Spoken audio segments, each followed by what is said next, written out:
Hello. My name is Figueroa. I'm here to talk about how we use remote sensing and artificial intelligence to untangle biodiversity. We use remote sensing and AI for biodiversity. And we use, if you're not familiar with what remote sensing is, I encourage you to just go to Google Maps and turn on your satellite imagery. That's basically the main input that we use at Space4Good. I have two examples here. One is like a 3D construction that is made with laser scanning. And another is just like a very high resolution image. Basically, 1 pixel of this image equals to 30 centimeters on the ground, which is kind of insane if you think about it.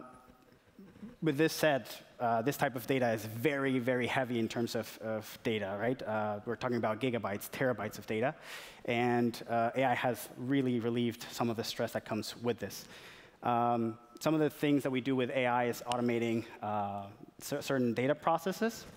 So, for example, we can automate certain machine learning algorithms to detect illegal deforestation in Indonesia, right? And we can do this repeatedly with just having input of information. Of course, biodiversity is very complex. This type of data is very complex. Simple linear regressions are not enough for us to do the work that we do. So we can enhance our modeling capabilities with machine learning, deep learning, you name it. We also do this at a very big scale. And this is another quality of machine learning and deep learning, that we can just input huge amounts of data. Not only huge amounts of data, but different types of data that allows us to improve our accuracy of what we want to achieve. Biodiversity is very complex, and we need to bridge, or we need to understand better the dynamics of biodiversity. And the way that we do that, at least at Space4Good, is using remote sensing and artificial intelligence in smart, innovative ways. I have two examples. The first one we called Retrievable, which is a project that we did for the municipality of Amsterdam. They wanted to do a forest inventory for the entire city. This is very time-consuming and it requires a lot of resources. But with two simple data sets, well, actually 3, using LiDAR and very high spectral resolution imagery, we were able to classify. And the way that we did this was basically overlapping these 2 types of data sets, delineating each individual tree, and extracting the information, basically telling how each individual tree looks like.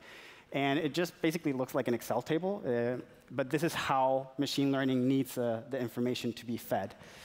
In the end, we could tell the municipality not only where the trees were, but which species they were, how much carbon estimated they were holding, in which condition they were, and they could just take action into which areas were doing better or worse. Humans are very good at classifying. If you ask a botanist, you can tell, he can tell you that, yeah, there are different types of trees. But for the machine learning algorithms, they just see numbers. They don't really care how the tree looks like. It just learns as you add amounts of data into the algorithm.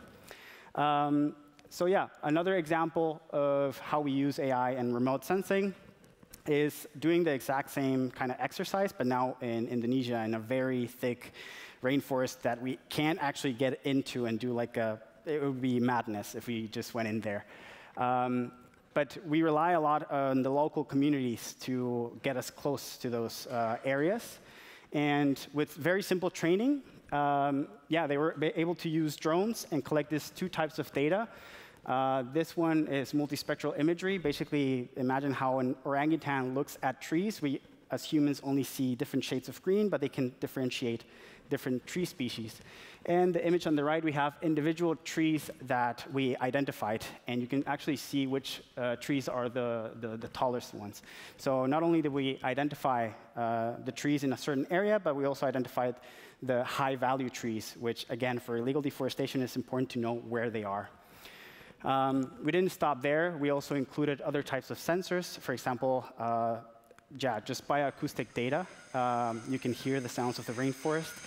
It's hard to count how many birds we're hearing at the moment, but with certain software and certain machine learning algorithms, we can detect the patterns that we're hearing and tell which bat or which bird we're hearing. So thank you very much for your time. And if you have any questions, please don't hesitate to ask. Thank you.